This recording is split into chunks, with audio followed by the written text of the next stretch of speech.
Bonjour à tous, heureux de vous retrouver sur notre chaîne La Vérité pour notre temps. Que la grâce et la paix de notre Seigneur soient déversées sur chacun de vous en abondante rosée de bénédiction.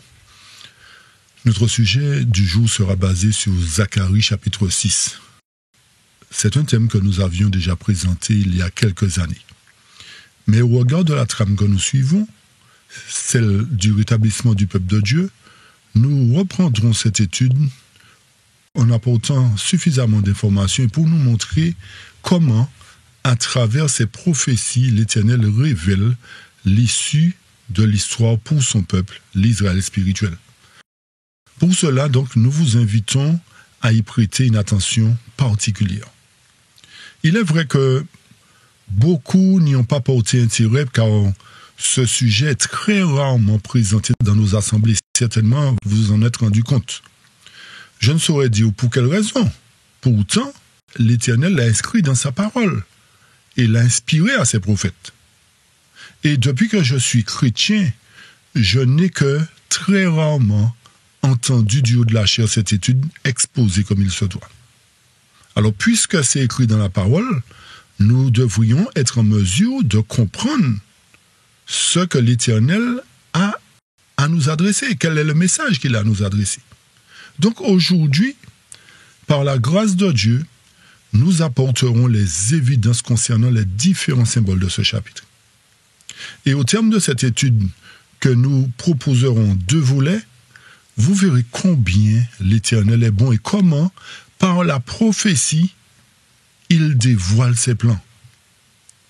Et vous pourrez aussi établir le lien entre cette étude et celle que nous avions déjà présentée dans le passé. Et vous verrez que tout se corrobore, chers amis, tout concorde.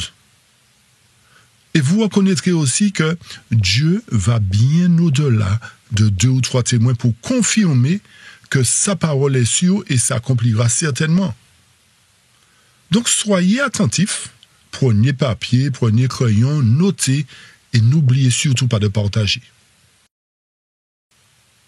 Et alors que nous approchons de la fin des temps, il est de notre devoir de vous sensibiliser à nouveau, de vous interpeller et d'attirer votre attention sur la destination finale du peuple de Dieu, chers amis. Donc soyez concentrés, préparez-vous, prenez vos Bibles pour pouvoir comprendre ce sujet de Zacharie, chapitre 6.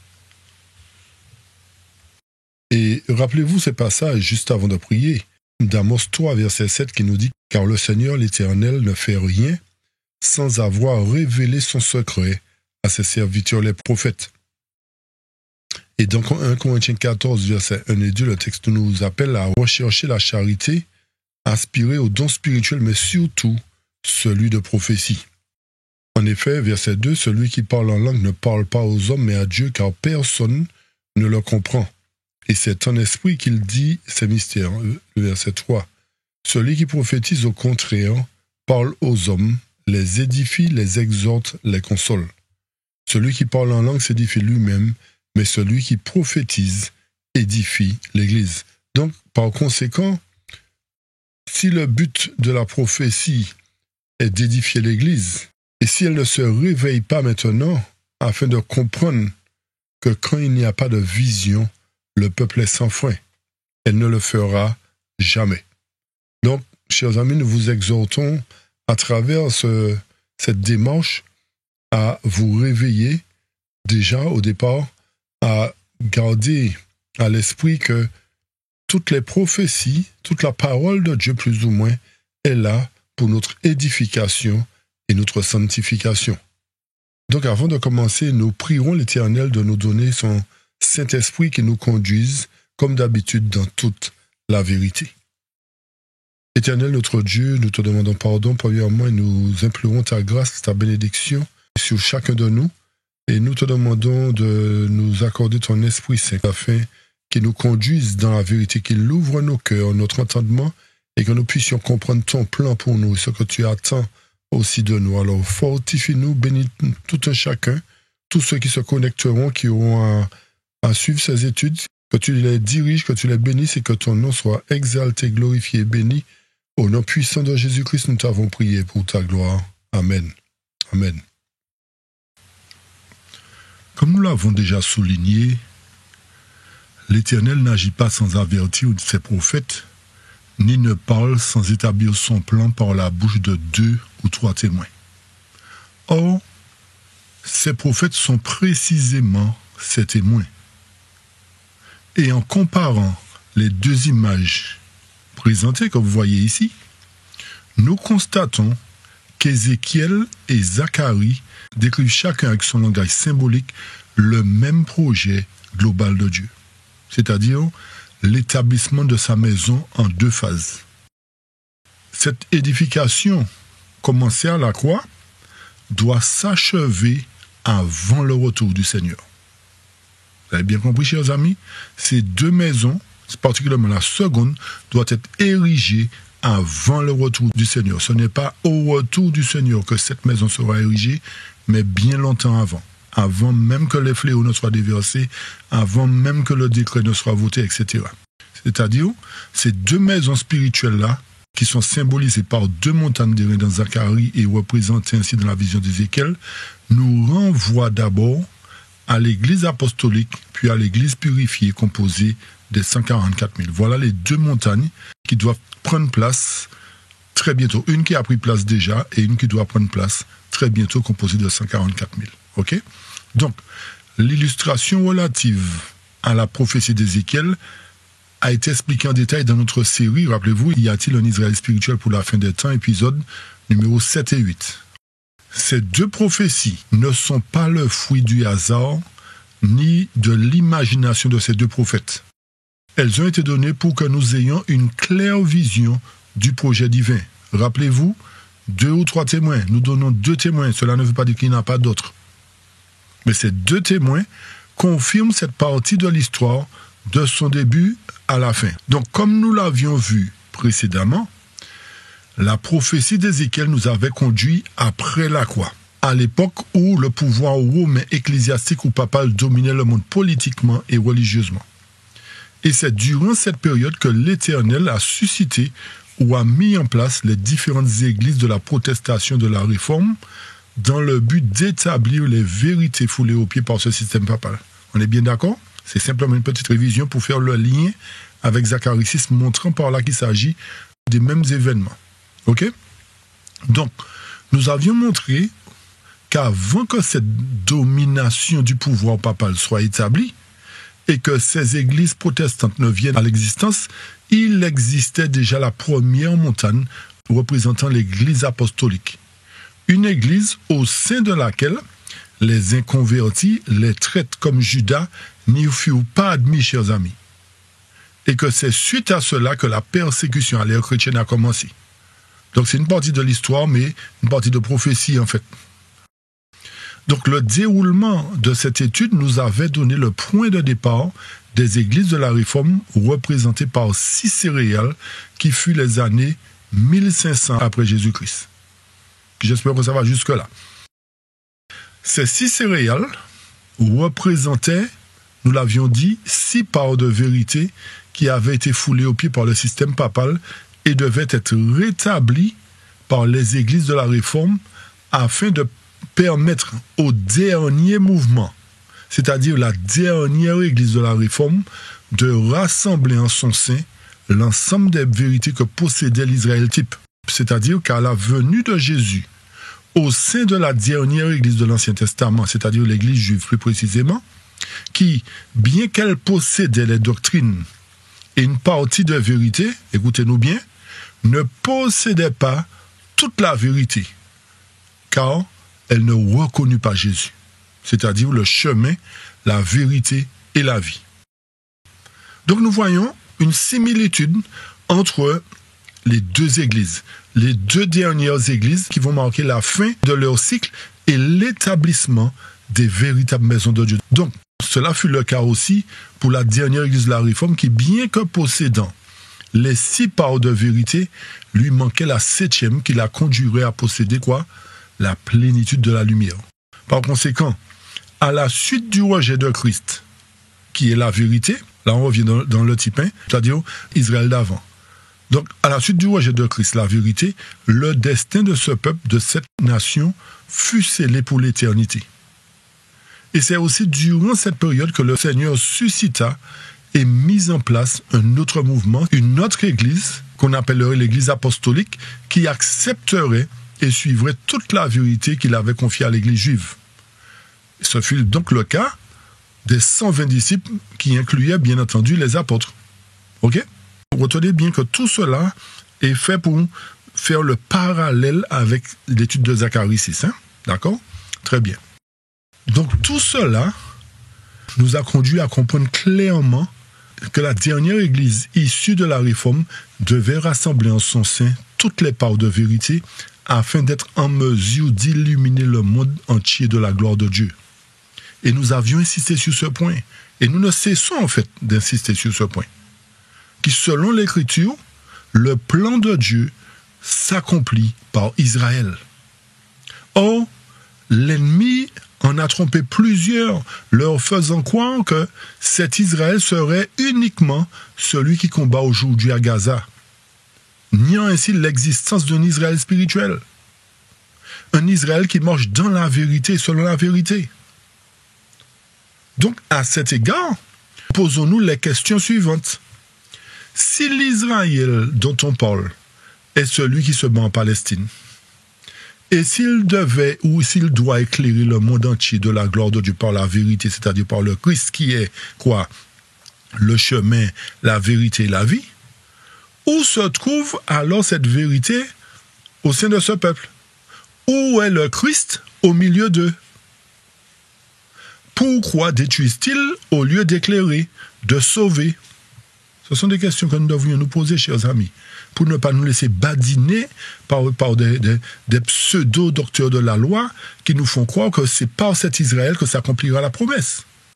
Alors, comment pourrait-il illuminer le monde de la gloire divine s'ils ont rejeté celui qui est la lumière? Nous soulevons ce point, chers amis, parce que, hélas, beaucoup restent focalisés sur un Israël dépourvu de la lumière et qui, par conséquent, ne marche pas dans la lumière. Alors comment pourrait-il accomplir la prophétie disant qu'Israël sera rétabli dans sa terre et que les nations viendraient à lui selon les textes que nous affichons pour vous, chers amis? Vous avez plusieurs textes qui nous montrent que lorsqu'Israël sera rétabli, les nations viendront. Aujourd'hui, qu'est-ce qui se passe? Les nations viennent. Les nations sont en conflit entre elles par rapport à ce qui se passe. Mais le moment viendra où, lorsque le véritable Israël spirituel, l'Israël de Dieu véritablement, qui a accepté Christ comme son sauveur personnel, sera établi, à ce moment-là, cet Israël deviendra la lumière du monde et les nations viendront vers la lumière. Vous avez déjà fait l'expérience que lorsque vous allumez une lumière en campagne, que les insectes sont attirés vers la lumière, chers amis? Avez-vous déjà fait l'expérience? Si vous n'avez pas fait l'expérience, faites-la. Mettez-vous en campagne, allumez les lumières, et vous verrez que les insectes s'approchent de la lumière. C'est un pléonasme montrant par là que lorsque nous aurons la lumière, lorsque le peuple de Dieu sera en mesure d'éclairer la terre de sa gloire, les nations viendront vers la lumière. Mais aujourd'hui, comme il y a division entre les différents corps religieux, l'étude de Zacharie 6, justement, va nous permettre de savoir comment la chose va se terminer. Comment l'Éternel va faire pour que son peuple soit la lumière du monde. Et c'est là que, comme nous le disons, vous établirez le lien entre Zacharie 6 et Ézéchiel 4.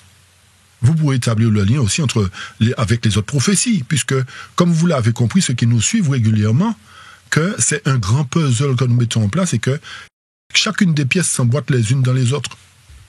OK? Donc, toutes ces évidences présentées dans Ézéchiel 4 sont là pour confirmer celle de Zacharie 6, qui est en fait une reprise d'Ézéchiel. Le sujet d'Ézéchiel, commençant particulièrement à l'époque de la Réforme, vers 1500, comme nous avons dit avec Martin Luther, et celui de Zacharie débute avec l'Église apostolique, c'est-à-dire un peu plus loin en arrière, pour se terminer tous les deux, prenez bien note, pour se terminer tous les deux à la même époque, particulièrement au moment de l'établissement de la maison à la ressemblance divine ou encore au moment de l'érection de la seconde montagne d'airain selon Zacharie 6, ce que nous allons voir développer là tout à l'heure. Donc tout ceci étant établi, chers amis, développons maintenant le sujet de Zacharie 6, qui, en apportant les explications des différents symboles, vous permettra à nouveau d'avoir, je l'espère, la confirmation que c'est bien à notre époque que l'Éternel rétablira la maison d'Israël. Que vous le vouliez ou pas, et que vous le croyez ou non, chers amis. Parce que jusqu'à présent, il y a toujours des sceptiques. Il y a toujours de ceux qui rejettent, qui méprisent. Malgré toutes les évidences présentées dans Ézéchiel 4. Eh bien, si vous avez un doute, Zacharie 6 va enlever le doute aujourd'hui. Je l'espère, bien entendu. Si nous laissons nos cœurs touchés par le Saint-Esprit. OK? Donc, lisons Zacharie, chapitre 6, pour en apporter les explications. Le texte nous dit, « Je me retournai, je levai les yeux, je regardai, et voici 4 chars sortaient d'entre 2 montagnes. Et ces montagnes étaient des montagnes d'airain. Le premier char avait des chevaux rouges, selon la version King James. Les autres versions parlent de chevaux roux. D'accord? Retenez bien que le premier char est de couleur rouge et cela sera plus approprié pour l'explication de notre sujet. D'accord? Le second char des chevaux noirs, le troisième des chevaux blancs et le quatrième des chevaux gris et bais. Je pris la parole et dis à l'ange qui me parlait, « Qu'est-ce que c'est, mon Seigneur ?» L'ange me répondit, « Ce sont les 4 esprits des cieux qui s'en vont après avoir été devant la face du Seigneur de toute la terre. Les chevaux noirs s'en vont vers le nord, les blancs s'en vont après eux, les gris s'en vont vers le sud, les chevaux roux partent et cherchent à parcourir la terre. » Et il dit, « Allez, parcourez la terre. » Il parcourut donc la terre. Il m'appela et me dit, « Voici ceux qui vont vers le nord ont apaisé mon esprit dans le pays du nord. » Fin de citation. Donc, nous avons ici une description imagée de ces différents symboles, ces différents attelages, et bien entendu, nous verrons ce qu'ils symbolisent réellement.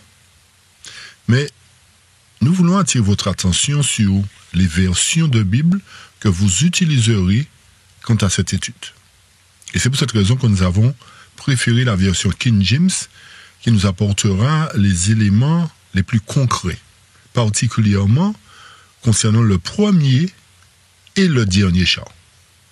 Vous verrez que à travers les autres versions, il est mentionné au départ chevaux roux et à la fin, le 4e char, il est mentionné de chevaux rouges. Cela ne sera pas correct par rapport aux explications que la Bible va nous apporter. D'accord? C'est pour cette raison que nous insistons une fois de plus sur la version King James. Soyez très attentifs. Et peut-être que vous n'avez pas fait attention lorsque vous avez lu ce chapitre, mais il y a un paradoxe que nous découvrirons concernant le dernier char. D'accord? À travers l'image, vous voyez qu'il y a effectivement 4 chariots tirés par des attelages de couleurs différentes. Concernant le 4e char, celui sur lequel il y a un paradoxe que nous découvrirons, vous vous rendez compte qu'il y a pour un chariot 2 attelages de couleurs différentes. Nous verrons ce que l'Éternel veut nous enseigner à travers ce symbolisme. Un autre point qui est important, que nous avons touché quelque peu tout à l'heure, concernant la différence ou encore le lien qui existe entre l'étude d'Ézéchiel 4 et l'étude de Zacharie 6. À travers ces 2 images que vous voyez ici, celle d'Ézéchiel 4 et celle de Zacharie 6, celle d'Ézéchiel que nous avions présenté quelque peu tout à l'heure, il y a des points intéressants à considérer. Et vous verrez effectivement qu'il y a, comme nous l'avons dit, une similitude, une liaison à faire entre les deux, mis à part les éléments supplémentaires que nous apporterons. Donc vous voyez ici, c'est d'après la prophétie d'Ézéchiel, qu'il y a effectivement la croix représentée, ainsi que 2 montagnes en haut. Okay? Celle de Zacharie a toujours la croix, les deux montagnes d'airain représentées. Celle d'Ézéchiel 4, vous voyez que le point de départ était les années 1500, où les différentes céréales représentant les différentes doctrines qui avaient été abolies furent rétablies à travers les différentes organisations religieuses protestantes, jusqu'au point où la dernière église de ces mouvements protestants fut en mesure de recevoir ces 6 parts de vérité dans un vase. Mais nous avions montré que la 7e part de vérité manquait pour que le nombre soit total, pour qu'enfin l'église de Dieu, représentée par cette montagne d'airain, puisse être établie. Une église composée de membres fidèles. Donc, nous avions montré que ces membres fidèles devaient provenir en quelque sorte du dernier mouvement et allaient donner naissance à l'Israël spirituel, le véritable Israël spirituel. Et c'est cette montagne que nous revoyons ici qui doit être reproduite à la ressemblance de la première. Ok? Donc, nous avions montré que ces deux montagnes représentent l'église apostolique dans sa pureté et que la dernière doit représenter l'église du Nouveau Testament dans sa pureté. Mais entre ces deux montagnes, il y a des choses qui se sont produites. Déjà dans Ézéchiel 4, l'établissement des églises chrétiennes. Et concernant Zacharie, chapitre 6, nous voyons que nous ne parlons plus de céréales ici, mais de chariots. Le point de départ de ces chariots ne sera pas 1500, comme cela l'a été pour les différentes céréales. Ce point de départ concernant les chariots sera un peu plus loin en arrière dans le temps, entre les années 508 et 538, pour se terminer au même point que celle d'Ézéchiel. Vous avez bien compris ce que nous disons, chers amis? La prophétie d'Ézéchiel 4 avait pour point de départ les années 1500. La prophétie de Zacharie 6 concernant les attelages, nous parlons bien des attelages et des chariots, auront pour point de départ les années 508. Mais les deux prophéties vont couvrir malgré tout les mêmes histoires avec des détails supplémentaires. D'accord, chers amis? Ok? Donc c'est pour cette raison que nous vous demandons une attention particulière pour bien établir le lien et pour nous permettre d'apporter à votre connaissance les points supplémentaires qui se trouvent dans la prophétie de Zacharie 6. Ok? Et c'est là que nous disons que l'Éternel parle à travers 2 ou 3 témoins, et les 2 témoins, Ézéchiel et Zacharie, nous confirment le même plan. Donc l'Éternel ne se trompe pas. Et si l'Éternel répète la chose 2 fois, même plus de 2 fois, cela s'avère important. Ok? Donc prêtons une attention, et quand même nous allons apporter les textes concernant les montagnes qui représentent les églises. Parce que c'est vrai que nous pouvons le dire, mais ceux qui nous écoutent la première fois vont peut-être dire, mais qu'est-ce qui nous fait dire que les montagnes représentent des églises? Nous allons répondre par la parole de Dieu, chers amis. Donc soyez attentifs, et ensuite nous apporterons les autres détails, et comme nous l'avons dit, nous ferons ce sujet de Zacharie 6 en 2 étapes. D'accord? 2 étapes. Très bien. Pour savoir ce que symbolisent les montagnes, nous vous invitons déjà à aller avec nous dans Daniel chapitre 9, versets 15 à 20. Nous allons nous arrêter particulièrement sur le verset 20, nous n'allons pas tout lire pour gagner du temps, mais le chapitre 9 de Daniel, verset 15, nous montre que Daniel, à ce moment où il était captif à Babylone, intercédait auprès de Dieu par la prière. Il demandait à Dieu pardon pour les péchés de son peuple qu'ils avaient commis et qui avaient fait d'eux des captifs dans la cour de Babylone. Et le verset 20 qui a la clé, qui nous amène à comprendre ce que représentent les montagnes, Daniel dit, « Je parlais encore, je priais, je confessais mon péché, le péché de mon peuple d'Israël, et je présentais mes supplications à l'Éternel mon Dieu en faveur de quoi? De la sainte montagne de mon Dieu. » Donc, Daniel, nous voyons, n'a pas perdu la tête, au point qu'il prierait pour une montagne littérale. Nous voyons ici qu'il s'agit bel et bien d'un symbole représentant la maison de Dieu à travers le peuple d'Israël, pour qui Daniel priait afin de confesser les péchés de ce peuple, ses péchés et les péchés de ce peuple. En quelque sorte, nous voyons, chers amis, qu'à travers ce symbolisme, la montagne représente bel et bien une organisation religieuse, une église. Et cela va nous servir lorsque nous aborderons les sujets de l'Apocalypse 17, chers amis. C'est pour cette raison que lorsqu'un symbole est faussé au départ, le reste de la prophétie est aussi faussé. Donc, comme nous le confirmons ici, à travers ce texte de Daniel, Daniel prie pour un peuple, pour des humains, pas pour une montagne littérale. Et nous verrons en d'autres circonstances que l'Église de Dieu sera représentée aussi par d'autres symboles. Et nous avions toujours tendance à considérer une femme comme étant le seul symbole de l'Église de Dieu. Non, chers amis, cela n'est pas le cas. À travers toute la prophétie biblique et toute la Bible, il y a différents symboles qui représentent l'Église de Dieu. Mais l'Église de Dieu représentée dans différentes phases, chers amis. Et c'est ce qu'il faut bien retenir. Et nous le confirmerons encore à travers la prophétie de Zacharie 6. Nous verrons que l'Église de Dieu sera représentée par des symboles supplémentaires. Donc nous avons déjà deux symboles. La femme qui représente une église, la montagne aussi représente une église. Donc il est toujours important de noter ces points pour que lorsque les autres études arriveront, que vous puissiez vous remémorer, ah voilà, dans ce contexte, l'église est représentée par ci, l'église est représentée par ça. D'accord, chers amis? Très bien. Apportons quand même d'autres évidences, parce que, comme on dit, 2 ou 3 témoins, ça vaut mieux qu'un seul témoin. Ok, allons parcourir la Bible cette fois-ci dans Ésaïe. Ésaïe, chapitre 56, verset 7, qui nous dit « Je les amènerai sur ma montagne sainte », encore un symbole, « et je les réjouirai, où est-ce? Dans ma maison de prière.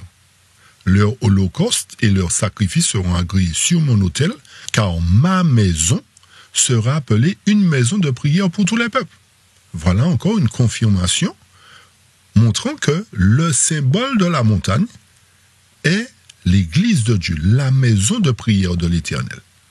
Un autre texte, toujours dans Ésaïe, Ésaïe chapitre 2, qui nous dit, à partir du verset 2 et 3, « Il arrivera au dernier jour. » À quel moment, chers amis?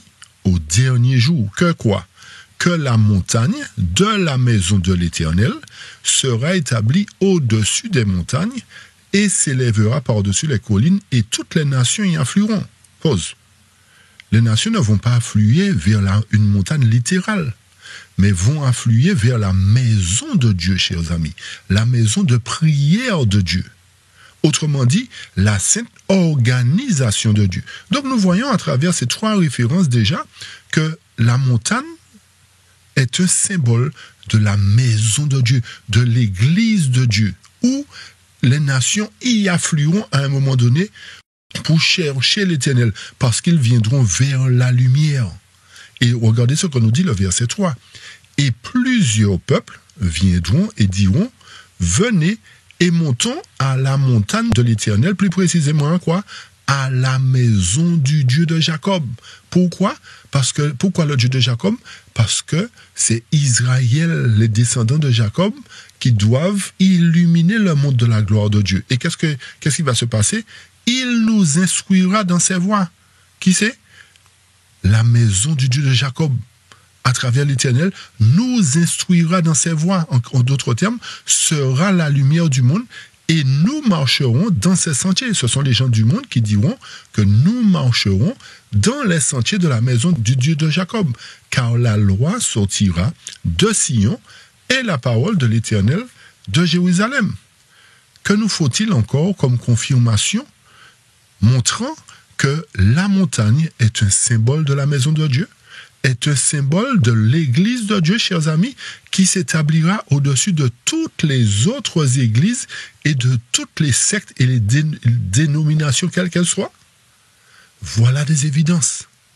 Nous confirmons qu'à travers la prophétie de Zacharie 6 et d'Ézéchiel 4, que les montagnes d'airain, particulièrement Zacharie 6, que les 2 montagnes d'airain représentent effectivement 2 saintes organisations. Le fait qu'elles soient d'airain, selon Zacharie 6, montre qu'elles ne sont pas friables, qu'elles ne peuvent se désagréger, chers amis. Que ces églises-là, lorsqu'elles seront constituées, représenteront véritablement Christ. Et puisque la seconde organisation, c'est-à-dire la seconde montagne d'airain, doit être établie sur le mont Sion, d'après ce que nous a dit Isaïe 2, que vous voyez affiché. Car la loi sortira de Sion et la parole de l'Éternel de Jérusalem. Et comme nous l'avons dit, les 144 000, selon Apocalypse 14, seront sur le mont Sion avec l'Éternel. D'où la raison, comme nous l'avions dit au départ, que ceux qui se battent en cet instant en Palestine ont compris qu'il y a une prophétie qui doit s'accomplir pour Israël. Et nous avons expliqué que cet Israël qui se bat à rejeter Christ ne possède pas la lumière. Par conséquent, s'il doit y avoir une seconde organisation représentée par une montagne d'airain, nous devons en avoir d'autres confirmations, à part Isaïe 2 et à part Zacharie 6. Allons pour cela dans Zacharie chapitre 8, verset 3. Qu'est-ce que le texte nous dit? Ainsi a dit l'Éternel, je reviens vers où? Vers Sion, et j'habiterai au milieu de quoi? De Jérusalem. Et Jérusalem sera appelée quoi? La ville fidèle. Et la montagne, c'est-à-dire l'église de l'Éternel, la quoi? La montagne sainte. Donc, Jérusalem aujourd'hui n'est pas appelée une ville fidèle. Cela ne se peut. Mais il arrivera très bientôt, lorsque la seconde montagne d'airain sera établie, l'Éternel reviendra et habitera au milieu de son peuple qui sera établi momentanément dans ce lieu pour que ce lieu soit le centre de l'évangile où les nations pourront influer. D'accord, chers amis? Ce sont des choses qui sont écrites dans la parole de Dieu et que nous minimisons, que l'ennemi cache à notre entendement, voile à nos yeux, pour que nous n'ayons pas connaissance du plan de Dieu, chers amis. Donc, ces montagnes doivent représenter Christ à une période où elle est en mesure de résister à la tempête de persécution, etc., puisqu'il y a un temps de détresse qui arrive. Par conséquent, la maison de l'Éternel doit être solidement établie pour que lorsque cette détresse arrivera, elle soit ancrée en Jésus-Christ et que rien ne puisse l'ébranler. Et c'est à ce moment-là qu'elle sera la véritable demeure de l'Éternel. C'est pour cette raison aussi qu'Ésaïe 32 nous dit quoi? Ésaïe 32, versets 1 et 2. Voici le roi régnera selon la justice, les princes gouverneront avec équité, et chacun d'eux sera comme un abri contre le vent et un refuge contre la pluie, comme des ruisseaux d'eau dans une terre aride, comme l'ombre d'un grand rocher dans un pays désolé. Lorsque le roi régnera selon la justice, c'est que son temple sera habité, son temple sera à sa ressemblance, son peuple précisément sera à sa ressemblance. Et c'est pour cette raison aussi que le psaume 101 nous dit que celui qui se livre à la fraude n'habitera pas dans sa maison, ou encore dans sa montagne, sur sa montagne. Celui qui dit des mensonges ne subsistera pas en sa présence. Ce sont là des confirmations pour nous montrer que lorsque la seconde organisation, la seconde maison ou encore la seconde montagne à la ressemblance divine sera constituée, comme cela l'a été à l'époque, à l'ère apostolique, il n'y a pas eu d'inconvertis au sein de la première organisation, au sein de l'Église apostolique. Tout ce qui faisait partie était correct, était pur, était 100% digne de représenter Christ. Comme nous l'avons dit, Judas s'est exclu avant.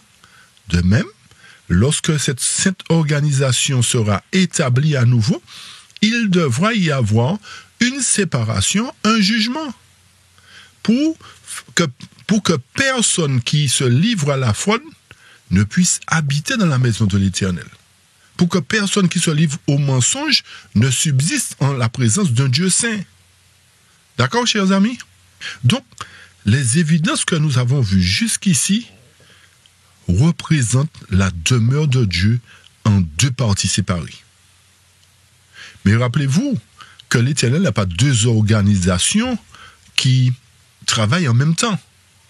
Ces deux organisations ont été distinctes et séparées.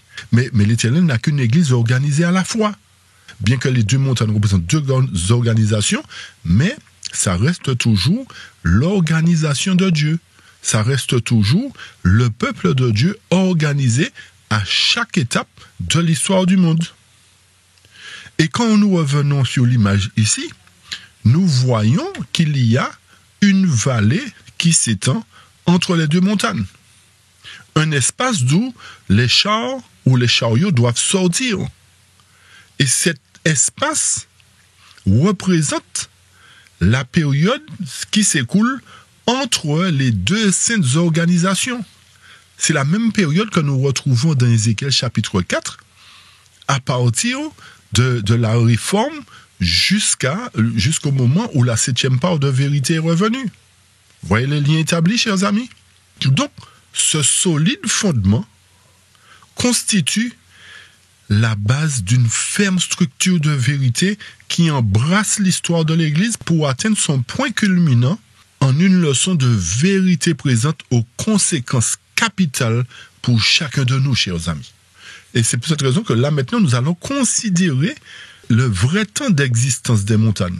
Et comme nous avons dit, le symbole de l'airain, parce que nous avons donné un premier aspect de l'airain, mais il est important d'apporter le second aspect, nous signalant par là le vrai temps d'existence de ces montagnes. Donc ce sera encore une autre confirmation pour nous amener à comprendre que les deux montagnes d'airain ont bel et bien pris naissance à l'ère chrétienne. C'est-à-dire la première et la deuxième, la seconde, prendra naissance aussi à l'ère chrétienne. C'est pour cette raison que nous apportons cette information, cette seconde information concernant l'airain. La raison pour laquelle nous apportons aussi cette explication supplémentaire concernant l'airain, c'est parce que pour la plupart des étudiants et des théologiens, cette prophétie de Zacharie se rapporte à la période de l'Ancien Testament. C'est ce qu'ils disent. Parce que durant cette période, l'Éternel a eu deux temples bâtiments, dira-t-on.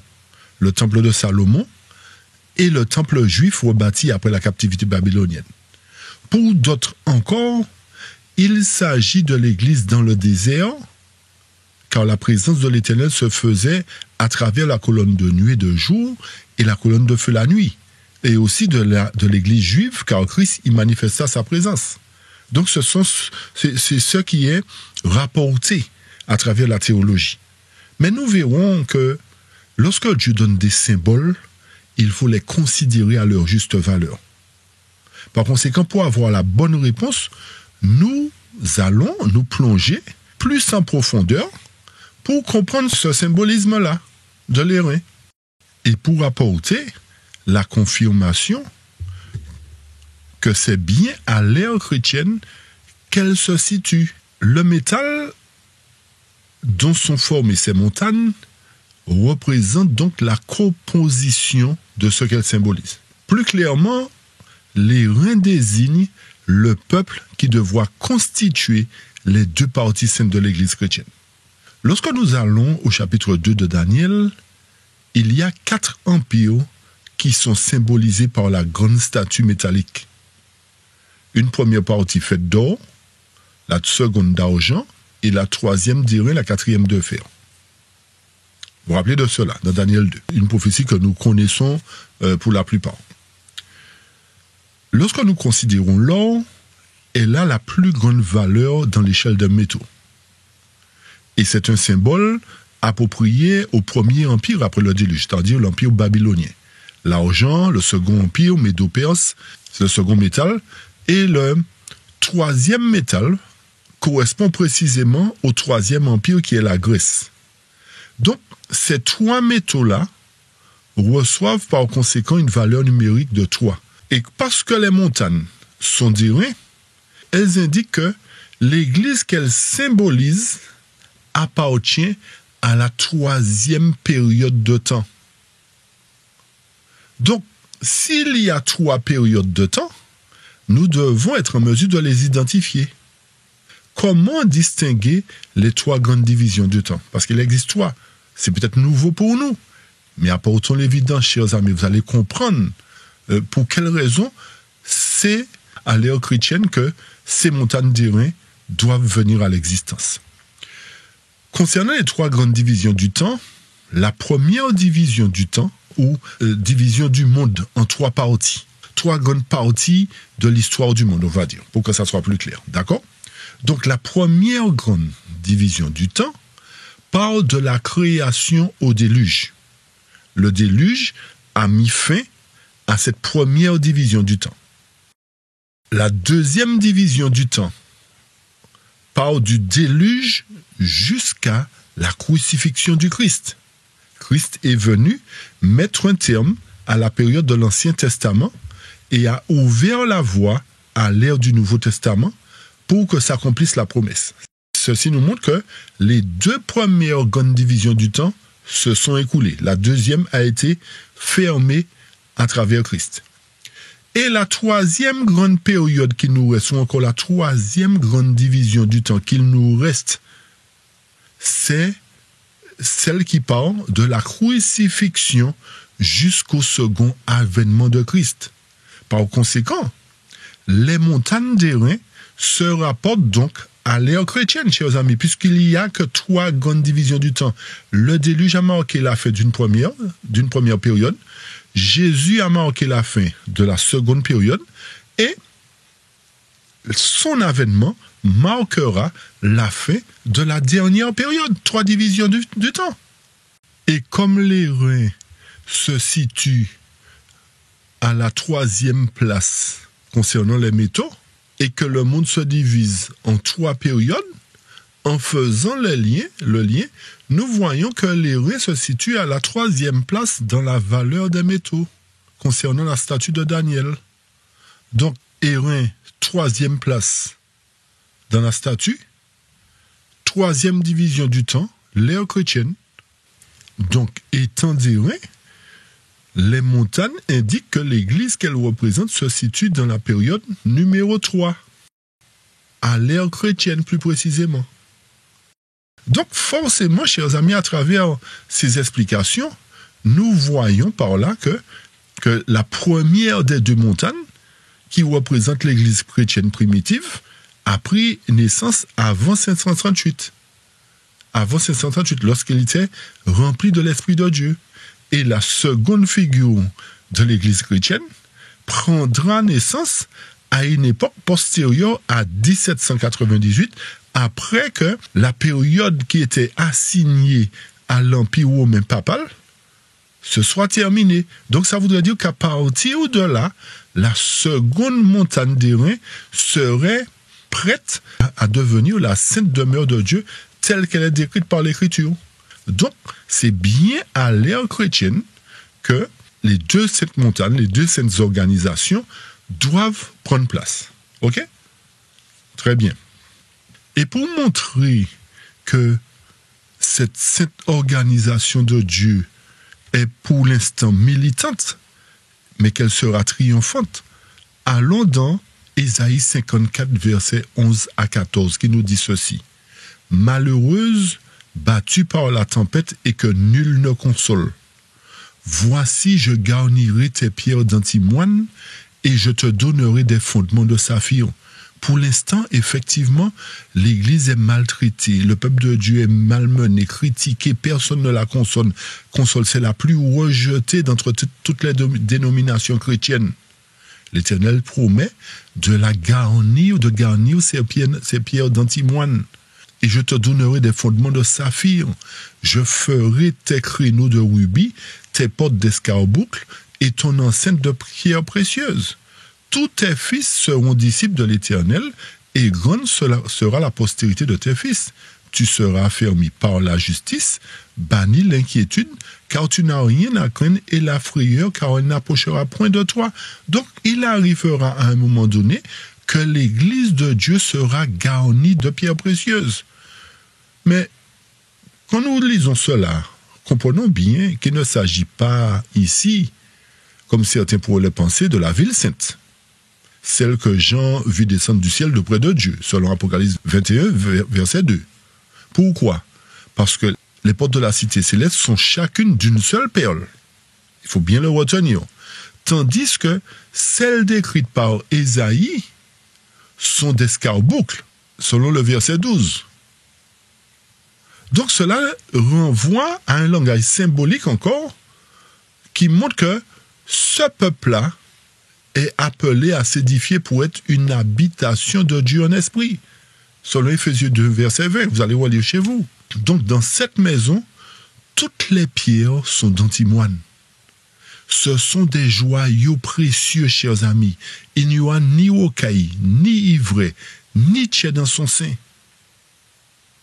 Vous comprenez comment l'Éternel fait les choses? Vous voyez comment l'Éternel est bon, chers amis? Et c'est pour cette raison qu'il considère son peuple comme des pierres vivantes, des pierres équarries, travaillées. Pour que nous puissions devenir des joyaux, pour que les diamants puissent briller, il faut les travailler, chers amis. Vous nous suivez? Et par conséquent, les créneaux par lesquels rayonne la lumière figurent ces prophètes vivants ou encore ces voyants.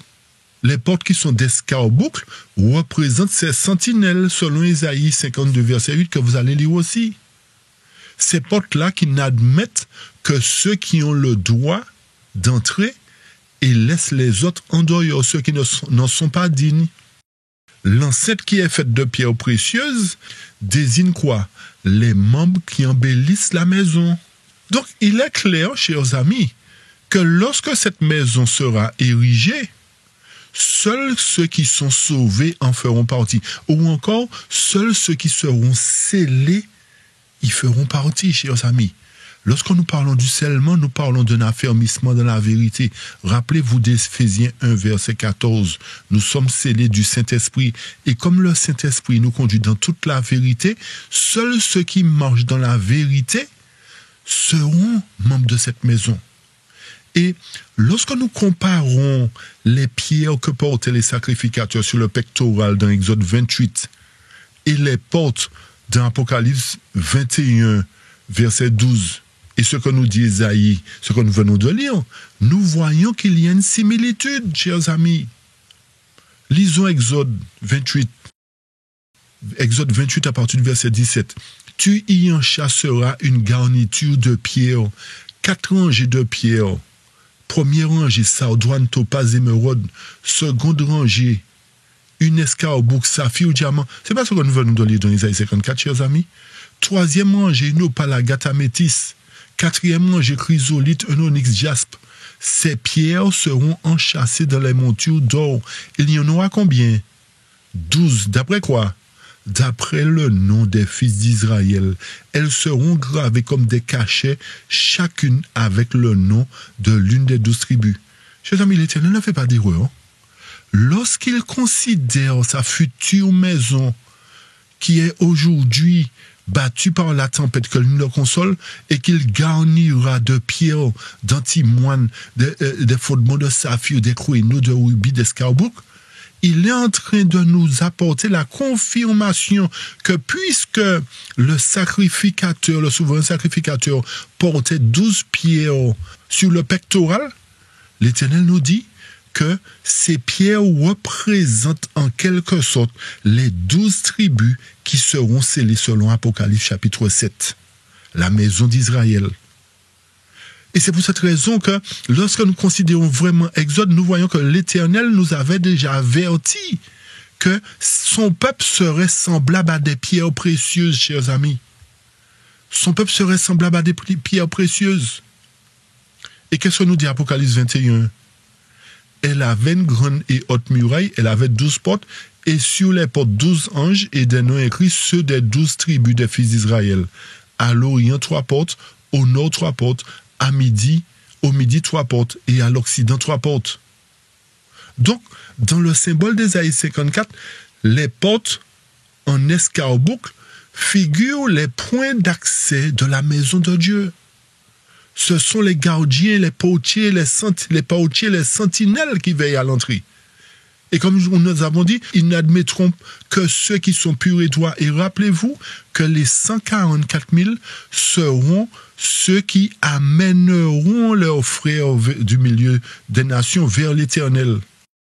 Donc ces gens-là, représentés par ces pierres de valeur, seront donc des leaders. Ce seront des gens précieux aux yeux de Dieu, chargés de protéger la communauté et de discerner qui peut entrer ou pas. En bref, les escarboucles, les portes ornées symbolisent simplement les sentinelles, les gardiens de la maison de Dieu, garants de sa sainteté et de son intégrité. Et remarquez bien que cette église, symbolisée par cette montagne, dont il est fait mention dans Zacharie 6, ne peut être le royaume de la nouvelle terre. Pour quelle raison, chers amis? Ça, c'est un point qu'il faut retenir aussi. Parce qu'il n'y aura pas de méchant qui se liguera contre elle, selon le verset 15 d'Ésaïe 54. Le texte est clair, il nous dit, si l'on forme des complots, cela ne viendra pas de moi. Quiconque se liguera contre toi tombera sous ton pouvoir. Encore une fois, nous avons l'évidence qu'il ne peut pas y avoir de complot dans la cité, dans la sainte cité. Par conséquent, s'il y a un complot, c'est sur la terre que ça va se passer, alors que le peuple sera en sécurité momentanément dans le royaume prémillénaire, chers amis. Le lieu qui sera à la fois un quartier général et aussi un lieu de refuge contre les fléaux. Et vous remarquez bien que si elle doit condamner les méchants, il en découle qu'ils ne seront pas condamnés avant de se liguer contre elle. Ça, c'est un autre point qu'il faut souligner.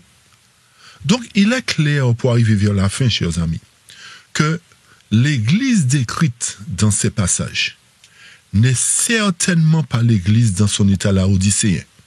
Cette Église qui est ni froid, ni bouillant, et qui est sur le point d'être vomi. Et lorsque nous avançons au verset 1 maintenant, du chapitre 54 d'Ésaïe, qu'est-ce que le texte nous dit? Réjouis-toi stérile, toi qui n'enfantes plus. De qui il est fait mention? N'est-ce pas de Sarah, chers amis? La femme qui était stérile. Vous vous rappelez le sujet que nous avions fait entre Agar, Abraham, Agar et Sarah? Sarah, c'est celle qui n'enfante plus, celle qui était stérile. C'est celle par qui la promesse doit se réaliser. Encore une confirmation que ceci doit se réaliser à l'ère chrétienne. Donc, lorsque nous étudions le sujet de Zacharie 6, il ne suffit pas non plus de survoler, d'arriver directement au chariot pour apporter les explications.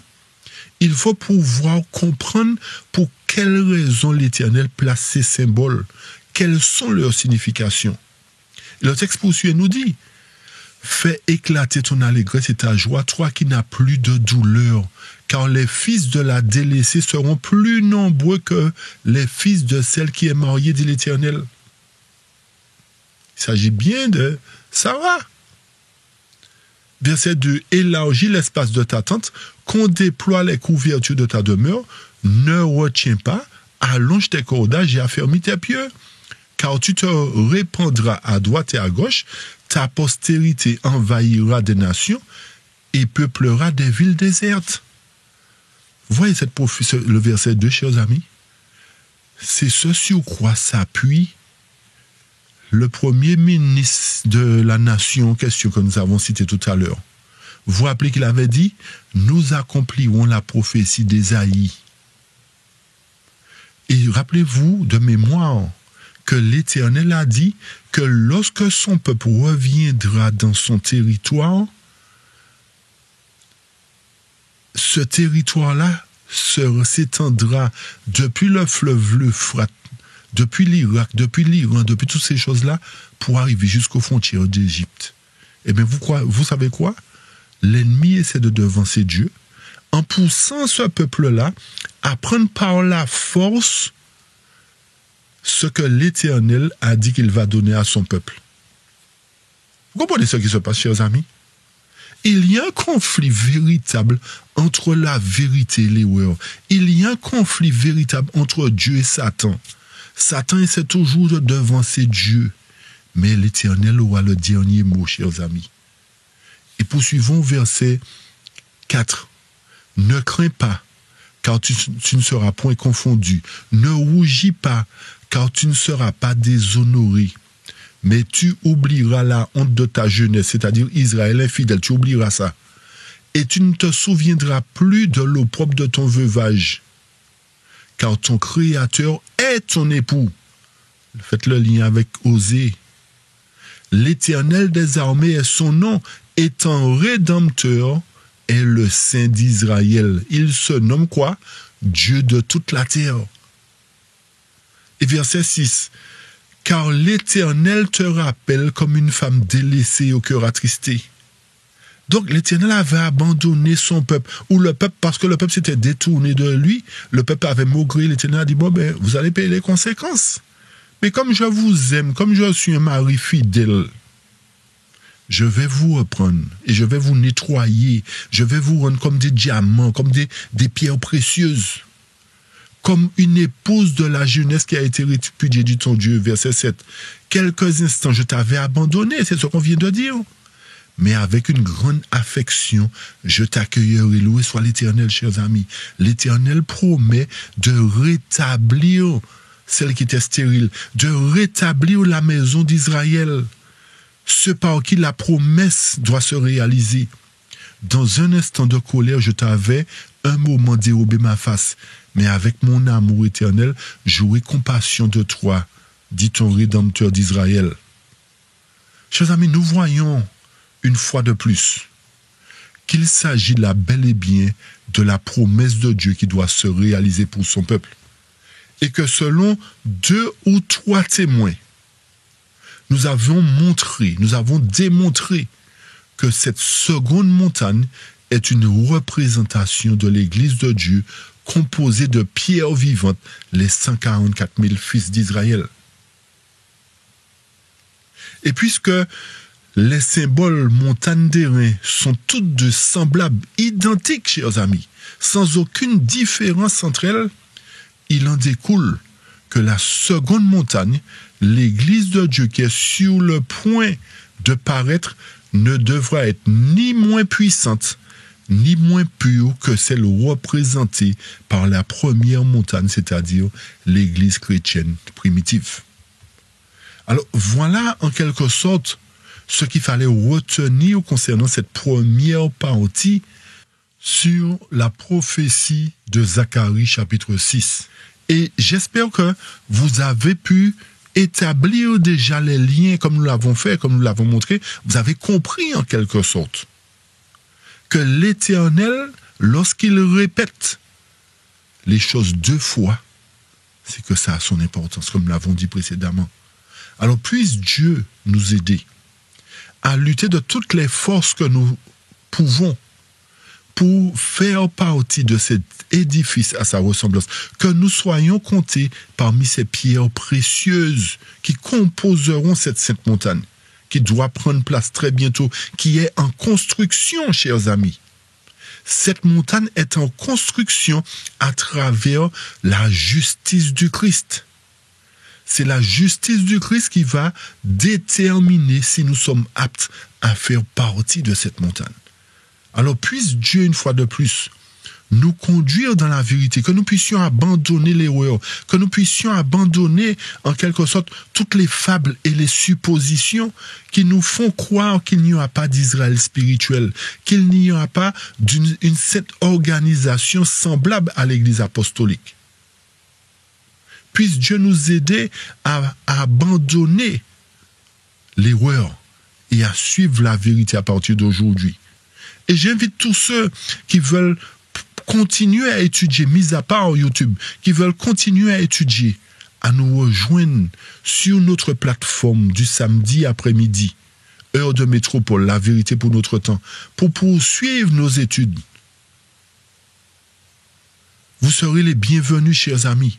Pour cela, écrivez-nous à l'adresse la vérité pour notre temps @gmail.com. Et nous nous ferons un plaisir de vous accueillir dans nos études. Et vous découvrirez l'équipe. C'est vrai, je suis seul à présenter là sur YouTube, mais vous découvrirez l'équipe en question. Parce que nous sommes une équipe qui travaillons pour pouvoir mettre en place la vérité, promouvoir la vérité, avant qu'il ne soit trop tard. Alors que Dieu vous bénisse, chers amis, qu'il vous garde. Et nous vous donnons rendez-vous pour la seconde partie de l'étude sur Zacharie chapitre 6, qui est aussi importante que cette première. Alors soyez richement bénis, comme nous l'avons dit, comme nous vous l'avons dit, et rendez-vous au prochain numéro par la grâce de Dieu. Amen. Amen.